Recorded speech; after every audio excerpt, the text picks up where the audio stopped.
I now remember why.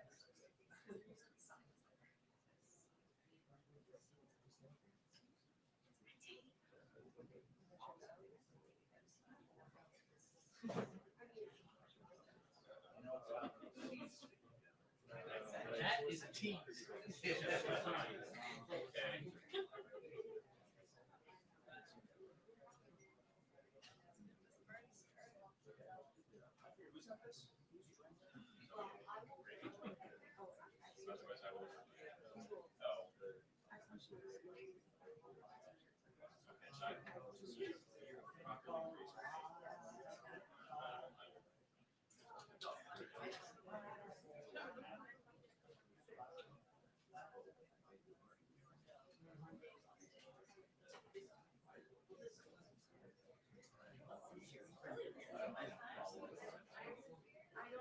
But I'm not going to be completely watch that. How are you? Sorry. I walked by to get my phone. Didn't my Yes. I also didn't foresee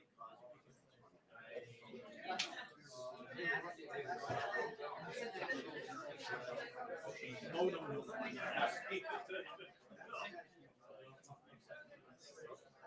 Yeah. Is there a statement of administration policy on the?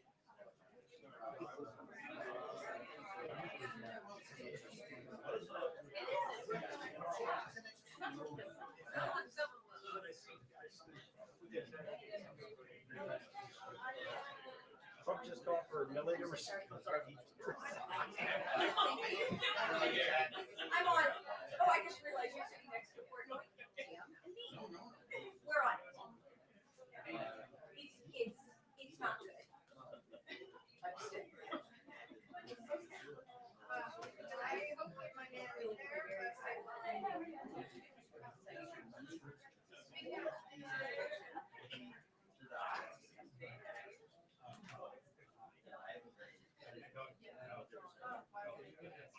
you know what?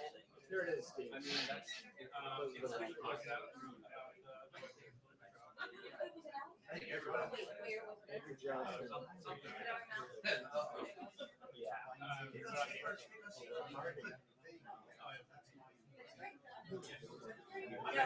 fine.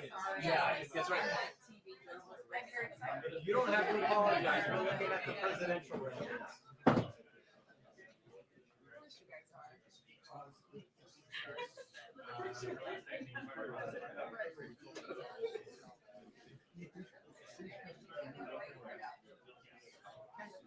Can you do now too? Very excited. So great that she's here. I mean, I know she's home base.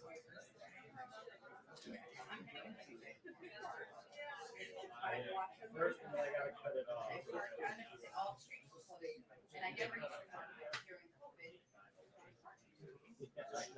And my Just to make sure that everything gets covered. and I got it on.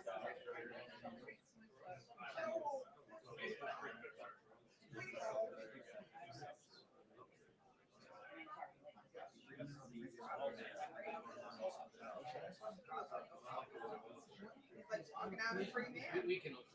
Yeah, I know. We Not even worth it. turned around and was like, Was it Trump's lawyer who tried to steal the guy who defended him? Right? Remember, because there was the one guy who gave that weird rainbow intro. And he had been the Montgomery County prosecutor. I'm wondering if that the was. law meandering, Joe Biden being big friends with Democrats. I mean, it's something.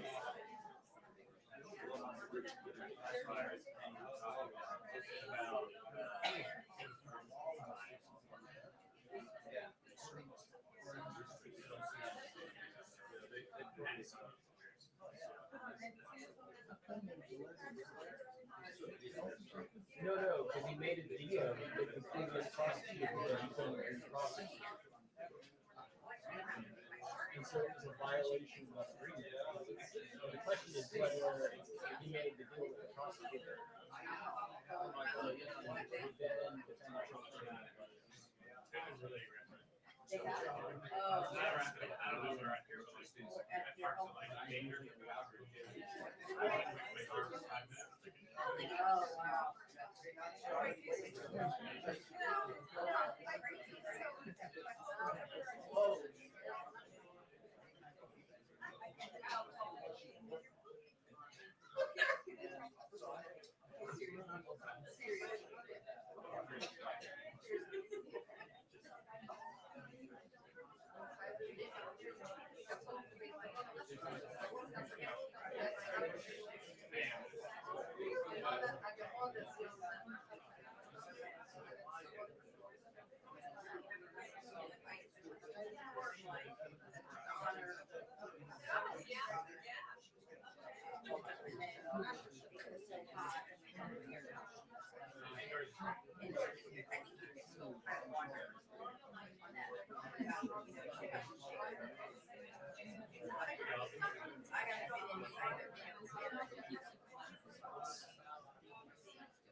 No, I'm just sharing.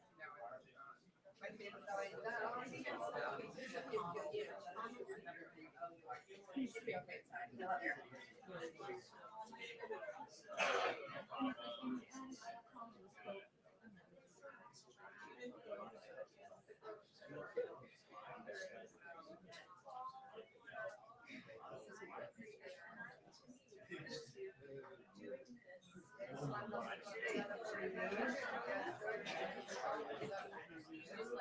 I love how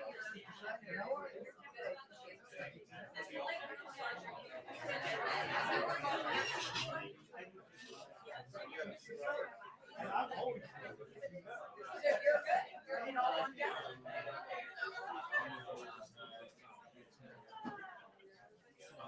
I just have Colin covered. I just have Colin covered. Have him yell out, bar the door, never let somebody. You know, it took me a week. I went up last week and went to Bryce, Grand Canyon, and a wedding. And by the time I was jumping out, it was so noisy. I couldn't even hang. But I had forgotten 170 years. But I had forgotten the exhaustion of being on the trip. Are you?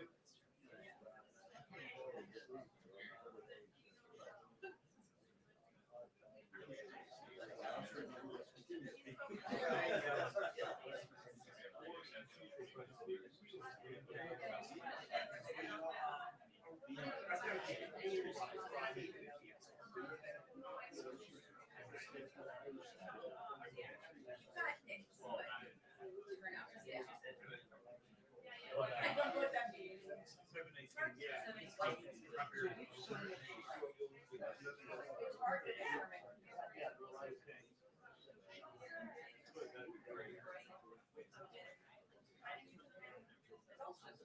And now you just signed up for Friday. Yeah. Hope Friday will be a good flight.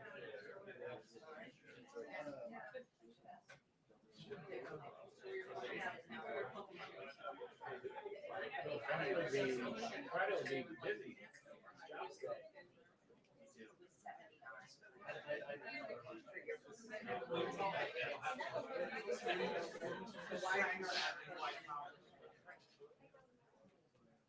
Thank you, Bridget.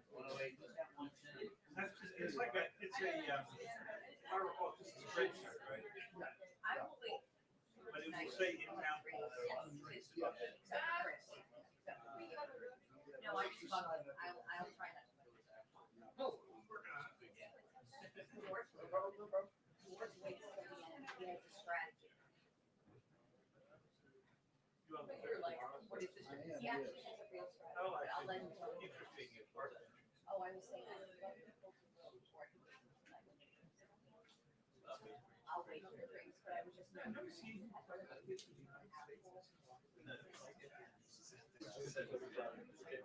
Well, I didn't share it. Yes, so we'll discuss it later. Oh, I just realized why I can't get to work for later. No. I told you why I heard from zero people. It's a virtual pride. My favorite.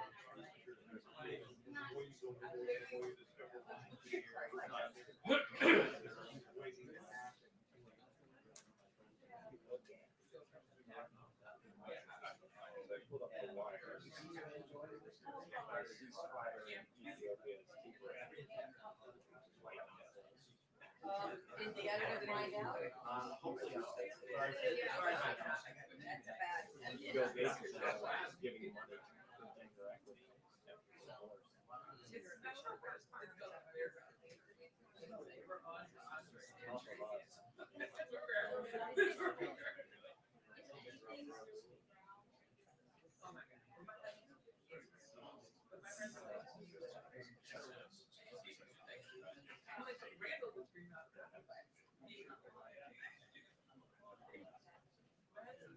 Voice Cast membership down to 40%. You know, podcast meetings. He would literally be like.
Feels rather soupy today.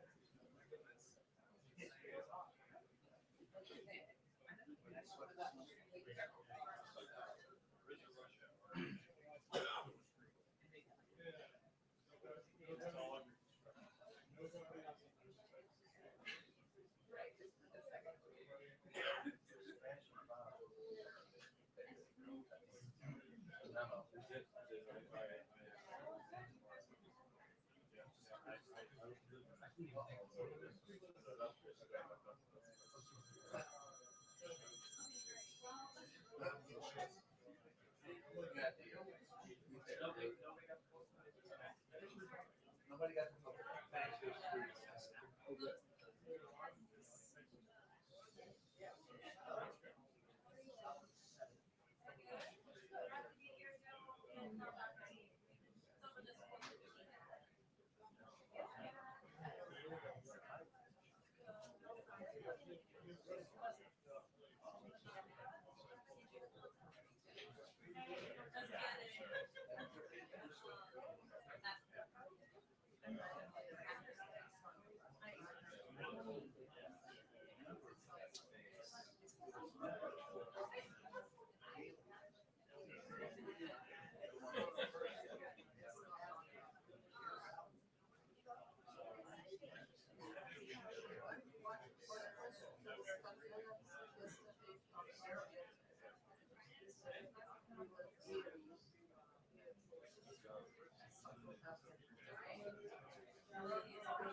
They're my schedule.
Just in case.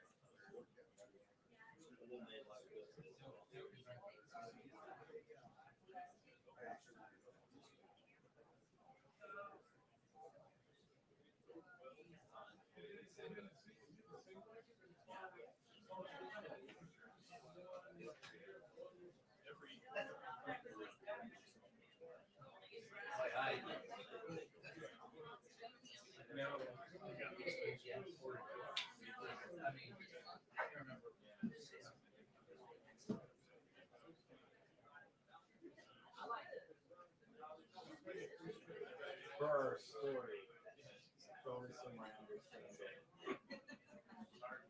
is Cosby does a deal with Bruce Casper, who then becomes the lawyer who defends Trump in the impeachment. And because of the deal, the civil suit moves forward. If you can speak freely in the civil suit, and then the testimony from the civil suit becomes the basis for the prosecution. Which was unsealed evidence. Yeah. It's a prosecutorial misconduct. anything about a church. There's always a Trump. Well, I mean, the lawyer was the guy who did the weird, like, senators, and like, easily running up the block on.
The DA, who is the reason Bill Cosby won't be free, is the guy who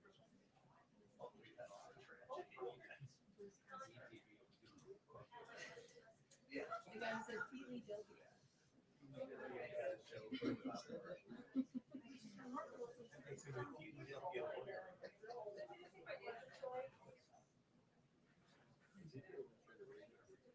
But it's he, Cosby wasn't. But it's full.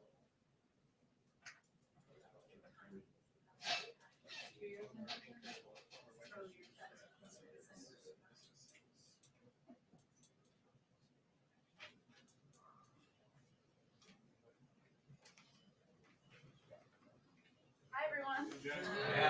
Good afternoon. Good to see you too. Okay, it is so great to welcome back our administrator of the Environmental Protection Agency, Michael Regan.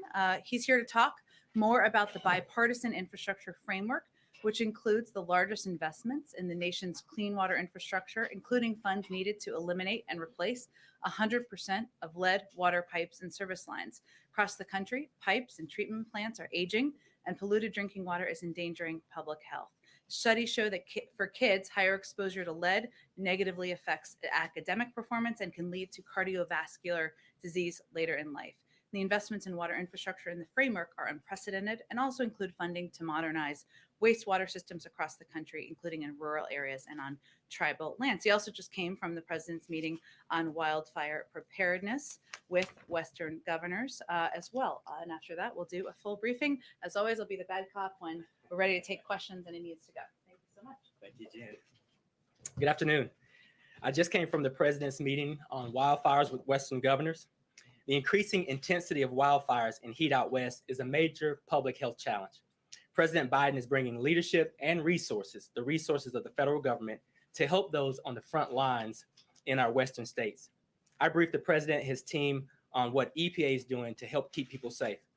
The EPA has developed tools to help provide the public with reliable information to inform and protect people when wildfire smoke is causing dangerous air quality issues in their communities.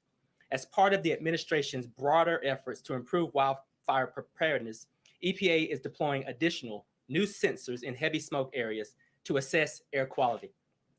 We will be adding the Fire and Smoke app to the Air Now mobile app next month so that firefighters, families, and people throughout the communities in the West can take action to reduce their exposure. You can learn more about this resource, tracking smoke and air quality, at airnow.gov/fires and visit ready.gov/wildfires to learn about actions you can take now to prepare for wildfires and stay safe.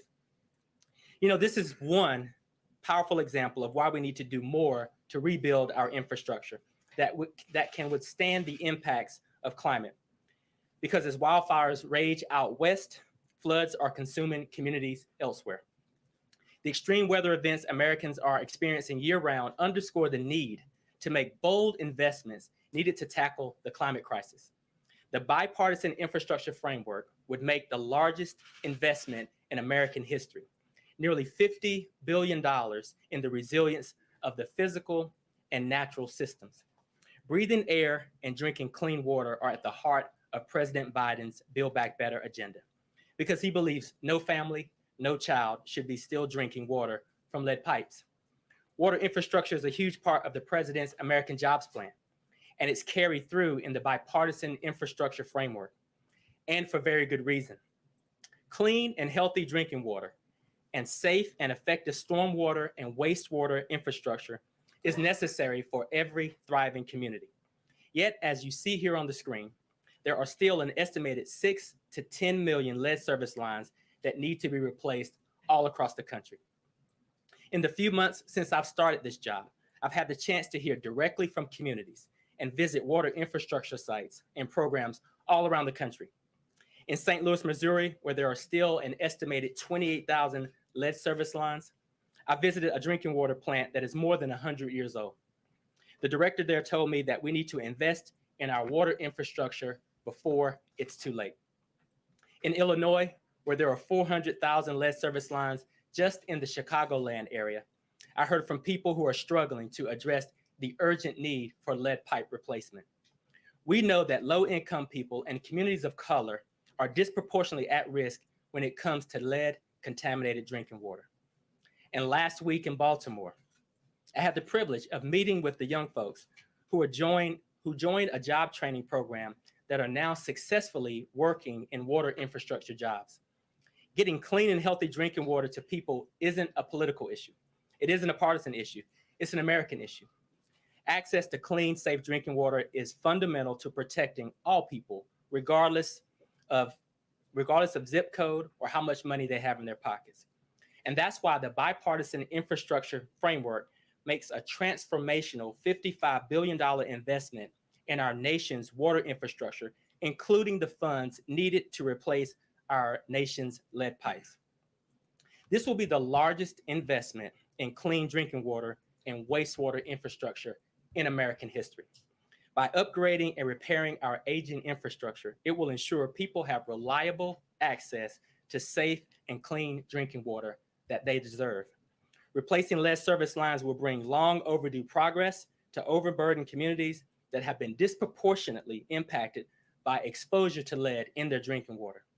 And by putting dollars into our communities, it will create good paying union jobs and strengthen the future water workforce of our nation. The bipartisan infrastructure framework is a critical first step to implement President Biden's vision to build back better, enhance our climate resilience, and ensure clean air and clean water. We know that there's more work to be done, which is why the president will continue championing his full American Jobs Plan. President Biden's leadership on responding to wildfires in the West, building our nation's resilience to climate change, and prioritizing water infrastructure is already bolstering the work for EPA. And I'm grateful to the president, I'm grateful to Congress, and the American people for their ongoing bipartisanship support on these very important issues. All right. Go ahead. Oh, thanks. Sir, in the meeting with the governors on water rights, was there any discussion of water allocation decisions in the western states with any of the governors today? No discussions there. Basically, we discussed that we're experiencing a very tough wildfire upcoming year.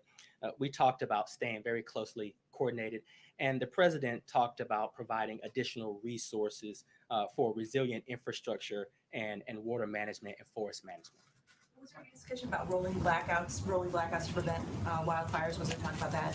No. Any other concerns that the governors brought up that that we need to know about? Just that we need to work closely, federal and state, leveraging resources, and again, staying in close coordination throughout this wildfire season. Can you talk about, given you're talking about extreme weather events, like what's happening with the heat wave in the Pacific Northwest, can you talk about how that factors into your enforcement strategy at EPA and cracking down on polluters? Well, what I can say is that we're really laser focused on these climate change impacts. And so therefore, we really are deploying our air quality monitoring systems to help folks understand the implications of wildfire pollution. We really are ramping up enforcement in this EPA. We believe that enforcement is a tool in our toolbox that need to be deployed so that we can keep everyone on the right track. Talk about also, I know that EPA is hiring up to 1,000 new staff. Can you give an update on how that's going and what areas you're looking to hire in? We're looking to hire, and really, we had a lot of people leave the agency during the previous administration. What we want to do is continue to build on our scientific integrity, our ability to capture and push data out, and really develop the sound expertise amongst all of our professional classes to inform how EPA does its job and accomplish its mission. Thank you. Thank you for taking my question. Do you support pursuing additional funds beyond the bipartisan plan in the reconciliation plan for drinking water in particular? You know, I think the president has made it clear that he's got ambitious goals laid out in the American Jobs Plan. This infrastructure framework is what we're seeing as a first critical step. So he's got a number of tools in his toolbox. We're happy that he's going to deploy those tools, not only for water infrastructure, but for climate as well. Can I ask you a follow-up question about what's going on in Florida? The EPA has said that there are particles that could be toxic to people's long-term health related to the collapse of the building in Florida. Is the EPA making any recommendations or suggestions to try to protect people that are living in the area and, of course, the first responders who are searching the rubble?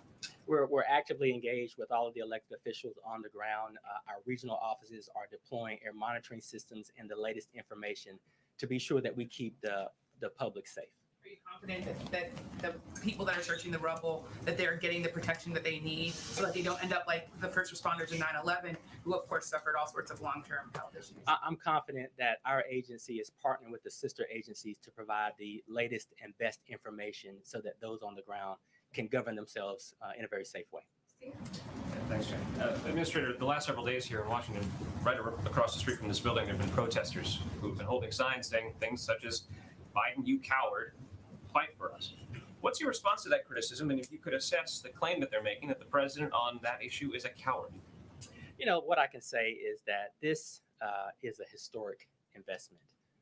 This is the largest investment in American history, both on water infrastructure, but we also see some strong movement on climate in this infrastructure bill as well. When we look at the supply chain for electric vehicles, when we look at charging stations that will be deployed all across this country, what I would say is a first critical step, but the president is holding tight to his vision, and the president is looking again at all of the suite of options that he has from a toolbox perspective to pursue the goals that he's laid out. Thank you. You mentioned that the EPA in DC is in touch, actively involved with, or actively engaged with officials in Florida. Do you agree with the Energy Secretary Granholm that it's possible the Surfside condos collapse may be a result of climate change? You know, I don't know if we have enough information at this point. You know, what I'll say is EPA, both our headquarters and our regional offices, are coordinating with the state of Florida and folks in that region to really understand what's happening on the ground and be sure that we're deploying adequate resources to keep those actions safe for those folks. Thanks, Jen. There are millions of people across this country who are not on the water system. They rely on well water. So to those millions of people, every time you test their wells, they're coming up with fecal coliforms, arsenic, antibiotics, and other heavy metals. What does this do to address those millions of rural and suburban people who are not on a water supply line but rely on well water? You know, EPA, we have a lot of tools existing to focus on water quality and water quality protection. What I would say, again, when we look at these infrastructure bills, they're doing a really good job, not only to help with lead service pipelines and water infrastructure, but when you look at the American Rescue Plan, you look at the president's very ambitious budget for EPA, what we're doing is we're bolstering our ability to collect the data and information we need to keep the public safe, and where we need to lean in on our enforcement. Well, I understand that, but in response to what Steve was saying, there are those who are rural and suburban residents who believe that the cowardice in the administration comes by not addressing a very real issue about poisoning well water. Are you addressing that? I think we're looking at a range of options to look at water pollution. PFAS, I think we've got a number of budget requests in that we hope the Congress approves for EPA to really bolster its actions there.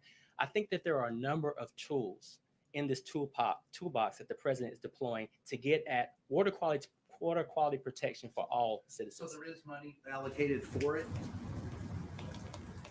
to address that water well issue. There is money in this. There's money in the president's budget request for EPA to do a better job of looking at water quality protection for all Americans.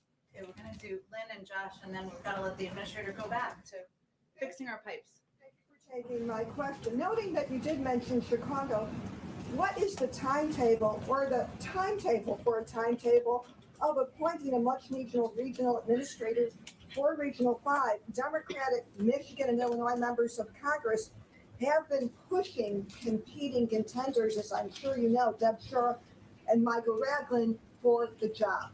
What's up? We're on an expedited timeline. I just spoke to top candidates this morning and yesterday morning, and so we're pushing those recommendations over ASAP. So when you say top candidates, are they Micah Ragland and Deb Shore, or is it someone else? Just so I know with specificity when we write this. Yes, I spent time with two top candidates this morning and yesterday, and we're going to push those forward ASAP. And how fast is ASAP? Well, that depends on how we work with the White House to get it done. So I don't have a specific timeline in terms of how we navigate the personnel process, but we're pushing as fast as we can. Listen, we recognize that we need our regional administrators in place if we're going to be successful to expedite and execute on the president's very ambitious agenda on climate, on water quality, environmental justice, and the like. So this is a top priority for us. Great. Last one from Josh. I want to go to the lead service lines. Could you break down the timeline for when you think all of these would be replaced? And then secondly, on the issue of cost, how are you looking at cost? We're told that it would cost on average $27,000 to replace a lead service line in Chicago, but the administration seems to be budgeting it around $4,000 to $6,000. You know, our estimates show that with the ask that the president has in this infrastructure plan, that we can replace 100% of the lead pipes. Obviously, when you look at timelines, that really is city by city, instance by instance. We are ready to engage with our state partners. The good news is EPA has water infrastructure programs in place. We have the infrastructure to push these resources through, to partner with our state and local officials to get this done on an expedited timeline. Will it be done overnight? Absolutely not. Will it be done as quickly as possible? That's what we're pledging to do. So what's the range between overnight and as quickly as possible? Well, we haven't gotten that far yet in terms of putting an actual timeline on the quickest city we could do and the one that would take the longest term. But he can come back when we know. Thank you so much, Administrator Regan. Appreciate you taking the time today. Thank you. Thank you. Thank you very much. Thank you. Okay, just a few more items for all of you at the top. As you all know and noted, and in your questions, the president convened cabinet officials, governors from Western states, and private sector partners this morning to discuss how we can all work together to strengthen prevention, preparedness, and response efforts. In the meeting, the president asked participants what additional resources they needed and what immediate actions can be taken to protect communities, improve emergency preparedness, and address the growing wildfire threat, both by preventing them from happening and ensuring the federal government's response is as quick and effective as possible. And to do that, we also announced a series of actions today to address the growing and severe threat of wildfires, protect communities from devastation, and save lives, which were outlined this morning. We can certainly talk more about. As you may have also seen, in a few minutes, the president will sign the Sergeant Ketchum Rural Veterans Mental Health Act, which will create 3 new mental health centers for veterans battling severe mental health issues, including post-traumatic stress disorder. It's estimated that at least 1 in 5 veterans return from combat with a significant need for mental health support. Yet 85% of veterans coming home to rural communities are in areas with a shortage of professional support. As the president has repeatedly reaffirmed, we have a sacred obligation to care for those who serve, and this bipartisan bill will help our rural veterans get the support they need. Later this afternoon, the president will also sign 3 additional bills, one to protect our climate from methane, one to protect consumers from predatory lenders, and one to protect workers from employment discrimination. Each of these bills are common sense protections that passed with bipartisan support. Bipartisanship alive and well in Washington. Watch out. Also today, the White House will host a virtual eviction prevention summit to support and facilitate coordination among local public officials, court officials, legal service organizations, local bar associations, community-based organizations, emergency rental assistance administrators, and local philanthropies from cities across the country to work on developing local eviction prevention action plans. This summit is just one of a number of steps we are taking, that we announced last week, I should say, to keep people in their homes by protecting renters and helping state and local governments prevent evictions. Also, in our ongoing news about getting vaccines out to the world, we are shipping 2.5 million doses of Johnson & Johnson vaccines to Colombia as a part of our continued effort to end the virus everywhere. Finally, sorry, I have 2 more things, and then we'll get to questions. Today, Vice President Kamala Harris led the U.S. delegation to the Generation Equality Forum in Paris and provided live virtual opening remarks. She restated the United States' commitment to gender equality, and she made the case about how gender equality is tied to democracy. Following her remarks, we announced several robust deliverables in 3 areas: gender-based violence, economic justice, and sexual and reproductive and health rights. As one final note, and as a point of privilege, today is the last day of Pride Month, and I am honored to host a pre-recorded virtual convening on transgender equality later this evening. At this convening, young transgender and gender non-binary leaders from across the country will share stories about the impact the state-level anti-transgender legislation has had on their well-being, their experiences of multiple intersecting forms of discrimination, and best practices for advancing acceptance. And the program will feature a range of officials from the federal government, as well as openly transgender athletes, leaders, and elected officials. With that, Josh, go ahead. Thanks, Jen. 2 subject areas. Russian President Vladimir Putin says that a U.S. reconnaissance aircraft was operating in sync with a British destroyer last week in the Black Sea. Was the U.S. coordinating with the British ship? And was this, as Putin claims, a provocation? I don't have anything to detail or confirm from you here from the podium. I'd certainly point you to the Department of Defense on any specifics. As the president noted when we attended the summit, when he participated in the summit just a few weeks ago, our objective, I should say, is certainly to move forward on a more predictable and stable relationship with Russia. He announced a number of forward-looking actions in that regard, and that certainly is guiding our strategy. And then secondly, South Dakota Governor Kristi Noem said she'll use a donation from a Republican donor to fund the deployment of up to 50 South Dakota National Guard troops to the U.S. border with Mexico. Does the White House have any concern about this as a proper use of and the funding mechanism for National Guard troops? I would certainly have to check with our team on that. Josh, I'm happy to do that after the briefing. Go ahead, Steve. Walk us through what the president will be doing tomorrow in Surfside, Florida. Will he actually visit the building site? Well, I know first there's a lot of questions about this, and as details become finalized and available, we will make them all available to you. So let me outline for you what we have at this point, which is pretty consistent with what I outlined just yesterday. Just one moment. So while the president and first lady, who is joining him on this trip, are in Florida tomorrow, they will be thanking heroic first responders, search and rescue teams, and everyone who's been working tirelessly around the clock. They will also meet with families who have been forced to endure this terrible tragedy. In terms of the logistics and the schedule of the day, we're still finalizing those details. Of course, we hope to have them all nailed down before the end of the day, given this trip is tomorrow. But unfortunately, I don't have many additional specifics at this point. Clear whether he'll visit the building or just not able to announce it yet? We're still working out the final components of the trip tomorrow. And as I would note, and the president repeated this to me multiple times yesterday, every component of this needs to be coordinated with officials on the ground. There is still an ongoing search and rescue effort on the ground, and we want to ensure we're not doing anything to pull away from those resources. And secondly, on Afghanistan, are you now days away from completing the withdrawal? I'm seeing a number of reports about this. Well, I would say that we remain on the timeline that the president announced just a few weeks ago, which is to get our troops out of Afghanistan while having a remaining diplomatic presence on the ground by September. In terms of the specifics of the operational components of that, I'd certainly point you to the Department of Defense, but nothing has changed on our timeline or objective. Is the president planning an event around the pullout? There's not a planned event at this point that I'm aware of. Go ahead. Go ahead. If I can follow up very quickly on Afghanistan. Sure. I know the timeline remains the same. Can the U.S. commit that all interpreters, drivers, others who help the U.S. force during its commitment in Afghanistan will be out by the time of its departure?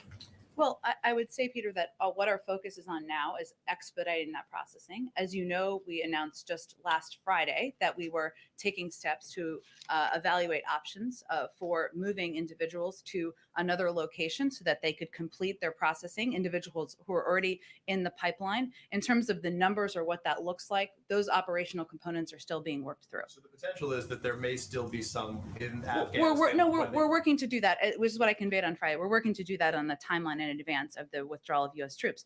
I would also note, though, that we will still have a diplomatic presence on the ground. That is our continued commitment, and that will continue after September. Let me ask you about the comments of Austin Miller. He's the general there, the commander in Afghanistan for the United States, who said yesterday to reporters, "Civil war is certainly a path that can be visualized if it continues on the trajectory it's on."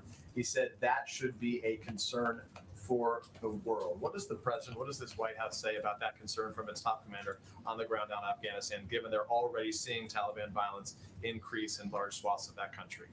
Well, I would say, Peter, that when the president met with the leaders of Afghanistan just last Friday, he reiterated our commitment to working with them and continuing to support them, whether it's security assistance, humanitarian assistance, or other ways that we can play a constructive role, even as the president is continuing to, and we're continuing to operationalize on the withdrawal of our troops. I'd also note that when the president made the announcement about our decision, it was in part based on a timeline that was committed to by the prior administration of May 1st. And if we kept our troops in Afghanistan after May 1st, they would be shot at. And that was a decision that, as a commander in chief, he had to make.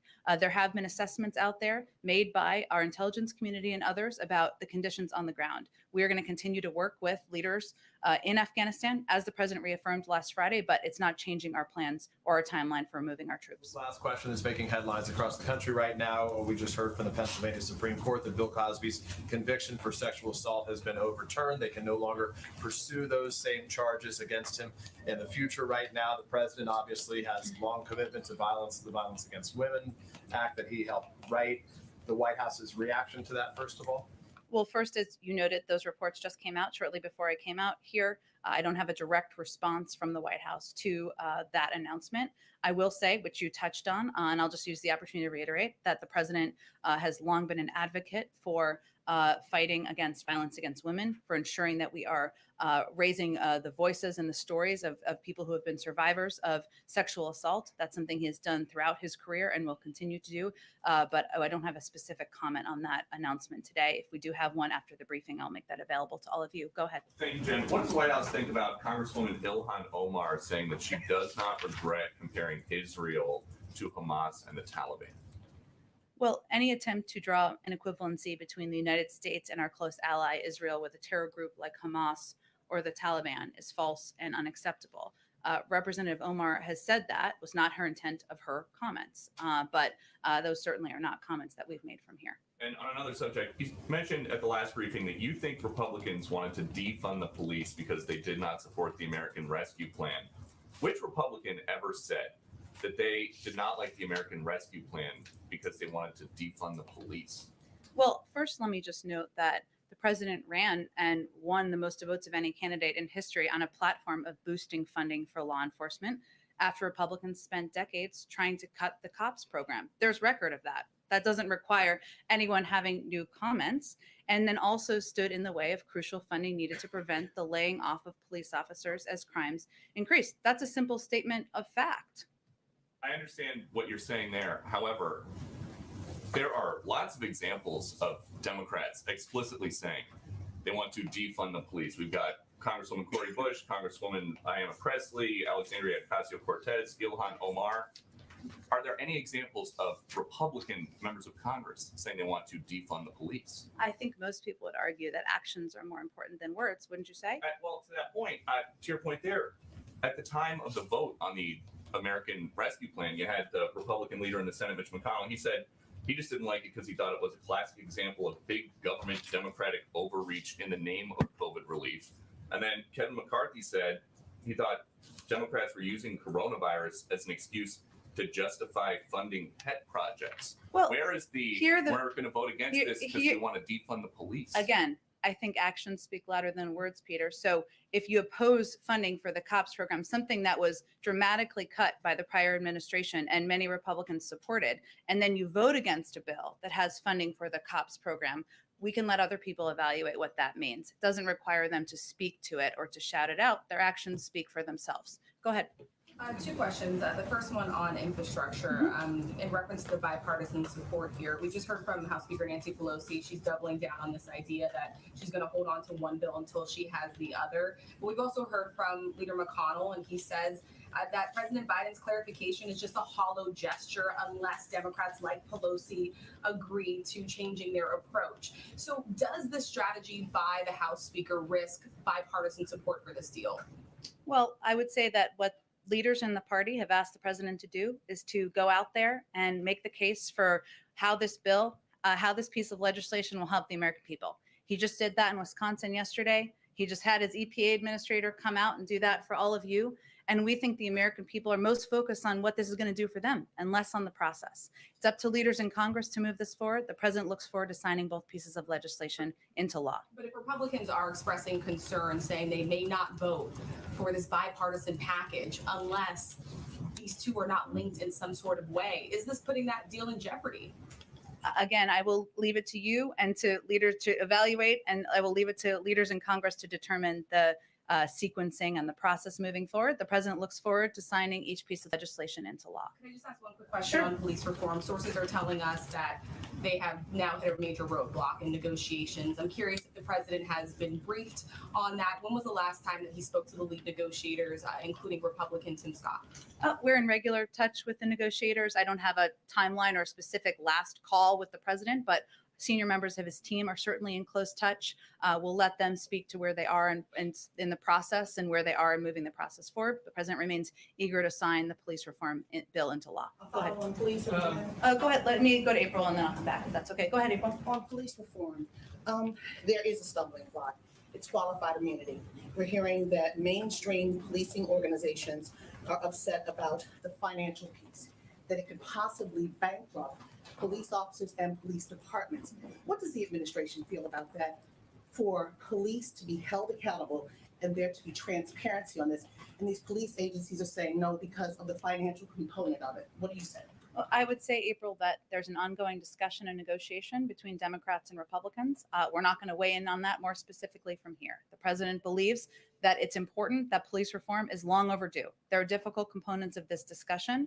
A lot of those are happening in private, which is the place where they should continue to move forward. Would the president be okay with police reform, the George Floyd Justice and Policing Act, to be passed without qualified immunity or component of qualified? We're not going to get ahead of the negotiators who are representing the interests, having challenging discussions, no doubt, about how to move this forward. We'll take a look at it when they have the framework and they're ready to talk about it publicly. And is there also concern now that Senator Tim Scott has the support of Senator Lindsey Graham on this policing issue? Is there concern he has his support? Yeah. Again, April, once they are ready to talk, once the negotiators are ready to talk about the specifics of the framework and where they are, I'm sure we can speak to that from here. We're not at that point quite yet. Go ahead. Are you expecting the framework to come out? Tim Scott was supposed to have it today. We'll leave it to the negotiators to convey when they're ready to talk about it publicly. Go ahead. We'll ask you back to Afghanistan just real quick. Following up on the comments by General Miller. Was anything he said to reporters in the last day or so new to this White House, or had he conveyed those concerns to the president? I'm not going to get into private conversations. I will say there have been intelligence assessments that have been out there that we have not walked away from. Certainly, we leave that to our intelligence community to speak to, and that's an important part of what is put out from the federal government. What I've conveyed to you and what I'd reiterate is that the president made a decision because he felt that it was long past time to bring our troops home, and that there is not a military solution to the war in Afghanistan. We need to continue to support a political process, a political solution, something that our diplomats are continuing to do. And of course, our Department of Defense is continuing to work on the timeline of bringing our troops home by September. At the same time, we are going to continue to be partners to the leaders in Afghanistan and providing resources and assistance wherever we can. Did he surprise you? Did he surprise you? I'm not going to get into any more details of private conversations. Go ahead. And this is the end of June, which was supposed to be the month of action on voting rights. And it ends with an interesting situation in New York City as they try to now retabulate votes, and they won't give us a final result for at least a few more days. Does this White House, does the administration more broadly have any concern with what's going on in New York, given the fact the president had said earlier this month in his statement that the work ahead of us is to make voting accessible to all American voters and to make sure every vote is counted through a free, fair, and transparent process? That continues to be his hope and his commitment and his desire, but I don't have any assessment from the White House on the New York vote counting reporting, I'll call it. Go ahead. Does the president want House Speaker Pelosi to put a Republican on the January 6th commission? The president believes that Speaker Pelosi is acting in an appropriate manner as a follow-up to her effort to get a bipartisan commission passed, something that was blocked, as we know, in the Senate by Republicans. And in terms of what the compilation is and what it looks like, he certainly trusts her view on this. Does he think a Republican could act in good faith on this commission? The president believes certainly Republicans can act in good faith. He's worked with them on a range of objectives, but he is going to, of course, rely on the decision of Speaker Pelosi and how she wants to see this commission put forward moving forward. And on the Bill Cosby conviction being overturned, I know what you said to Peter, but it's not because he's innocent. It's because of a decision that a former prosecutor made. So what message do you think that sends to women, in the Me Too era who come forward with sexual assault allegations, and to see something like this happen? What is your response to that? Well, I would say, Caitlin, that I just want to be careful about not speaking to a specific decision by a court. But I can say, broadly speaking, as I tried to do earlier, that obviously the president is somebody who has fought for, advocated for, elevating the voices and stories of women who are survivors of sexual assault, sexual abuse, and certainly knows that's a difficult journey for many of them. And he believes that these women are courageous, they're brave, and he wants it to be an environment, wants us to live in a country where women will feel comfortable moving forward and telling their story.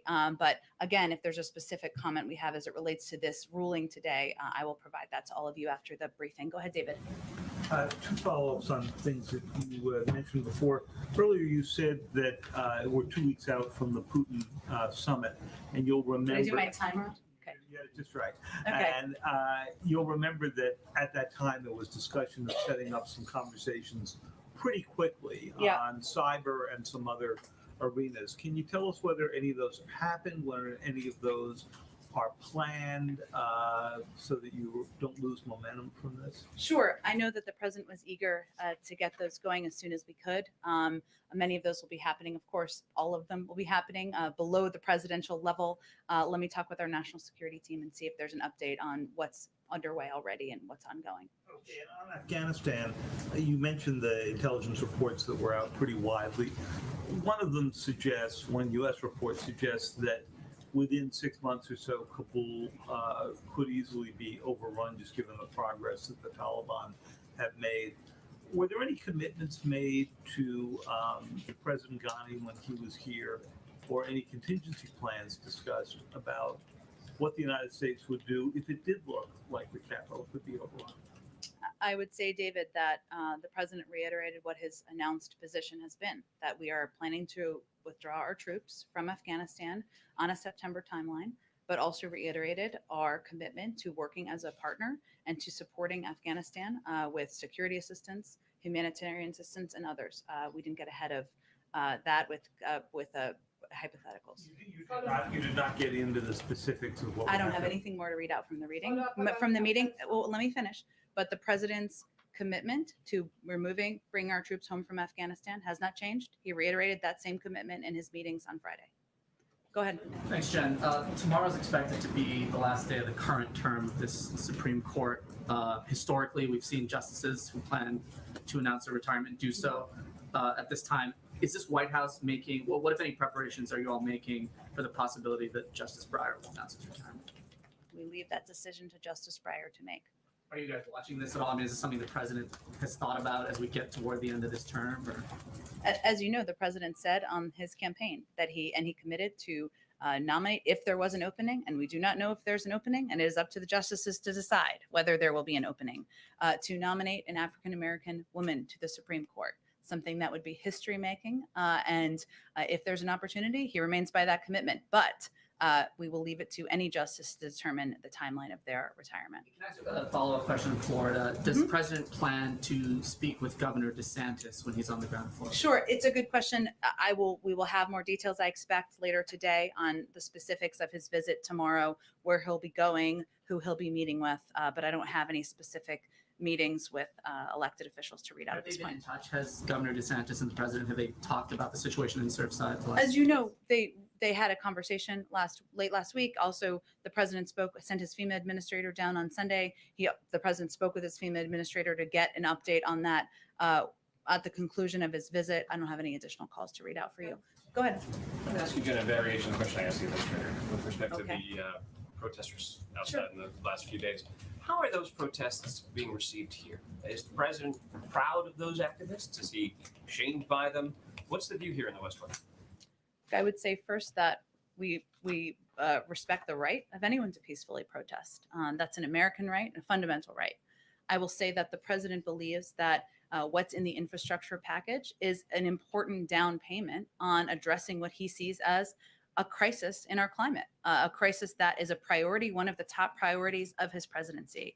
And I've outlined a few of these items before, but again, it's incumbent upon us to continue to talk about it, to make sure everybody who cares as passionately as he does and we do about the climate crisis understands that in this package, it has the largest investments in the nation's clean water infrastructure, as the administrator noted, eliminating and replacing 100% of lead water pipes. It's the largest investment in addressing legacy pollution that harms the public health of communities and neighborhoods, and billions to reclaim abandoned mines and cap wells.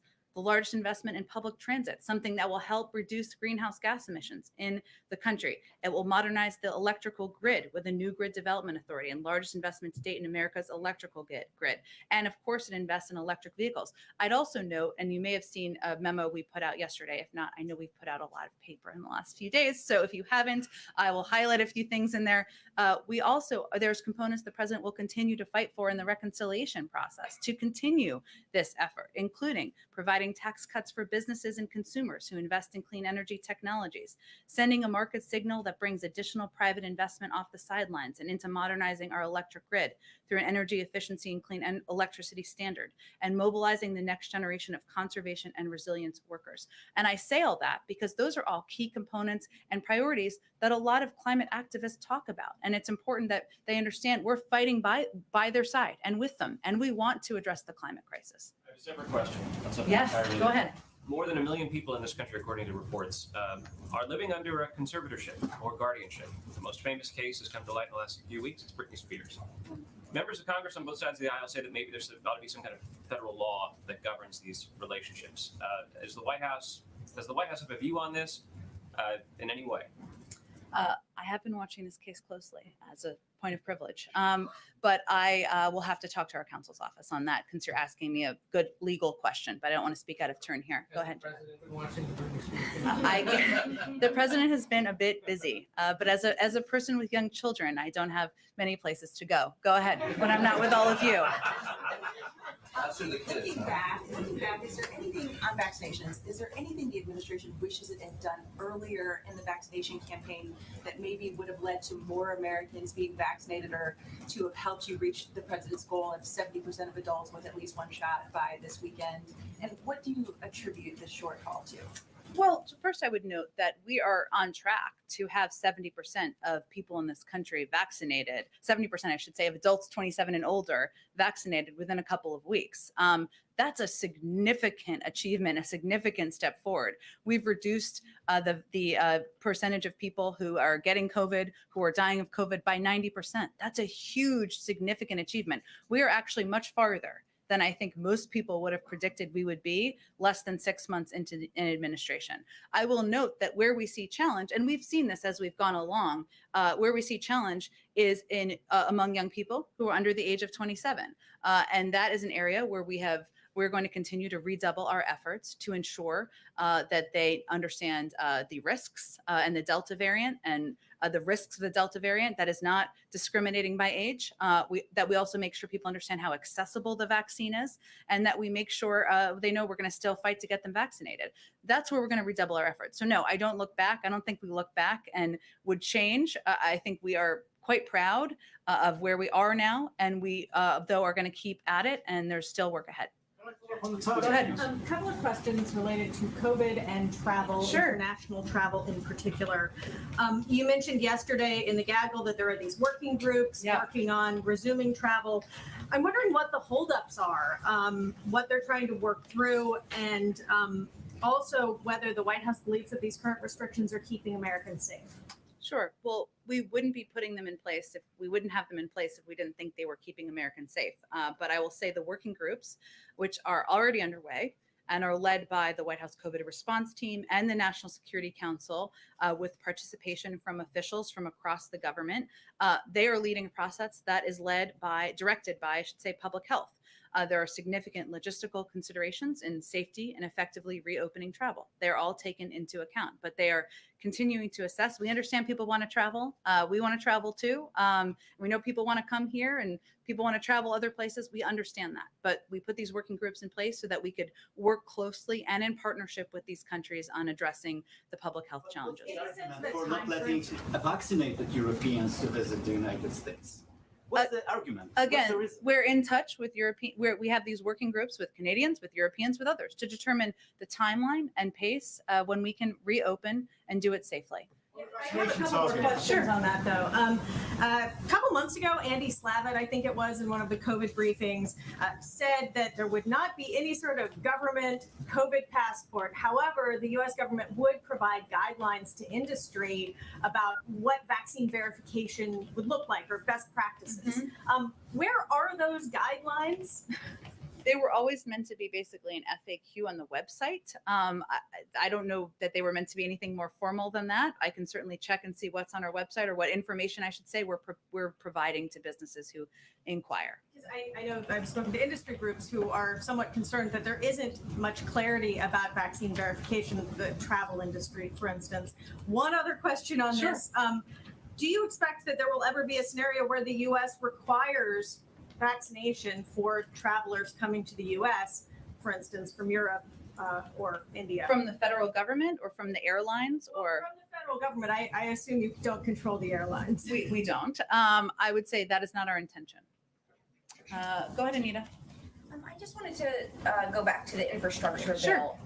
So my colleagues had some reporting earlier today, perhaps some people saw it, about what is going to be left out of the compromise. So obviously there are things that didn't make it in there, that the White House is not pushing for them to be in the reconciliation bill. So I guess I'm trying to figure out, is the president still supportive of those pieces? Will he push them, if not in reconciliation, will he push them in some other way? Or should people consider those items not going anywhere, dead?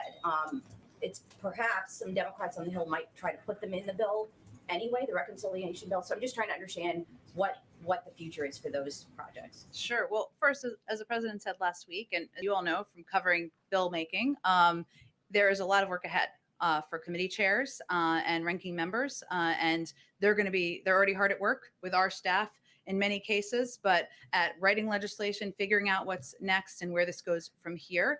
There are going to be disagreements that need to be resolved, even among Democrats, as that process proceeds. What the president will continue to advocate for aggressively in the reconciliation package are key priorities that were left out of the bipartisan package, including rebates for electric vehicles. I think some of the reporting suggested we weren't doing more for electric vehicles. That's incorrect.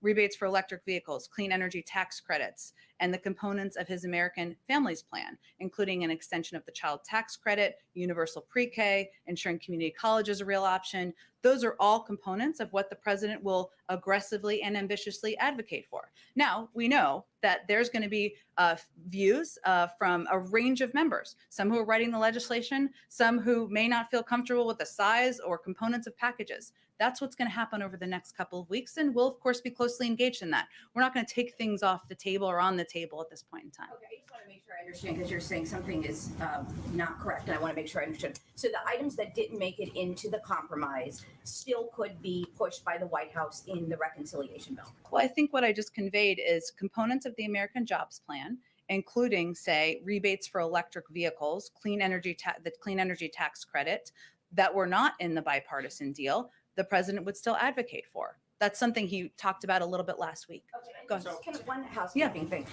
2 days ago when we had the last briefing in this briefing room, I asked about the July 4th event, and you said you would get some information. And I answered it yesterday. I didn't see what all the details. I'm happy to repeat it for you. Yeah, I didn't see that you talked about the COVID precautions. So Yeah. Guidance was sent out to individuals who are attending that conveyed that they should get tested 1 to 3 days before coming to the White House. If they've been vaccinated, obviously, according to public health guidance, they don't need to wear a mask. If they have not been vaccinated, they should wear a mask, and that's the guidance that's been provided. and is it still, it was 1,000 invitations or is 1,000 people expected? I believe it was 1,000 invitations. I think most people are hopefully accepting their invitation to the White House, but I don't know that we have a final number for attendees quite yet. We can see if there is with plus ones. Okay, let me just do one more because you've been so eagerly waiting, raising your hand. Go ahead. Right there. Oh, you're not eager anymore. Go ahead. You're ready. We're ready. This is the moment. What's your question?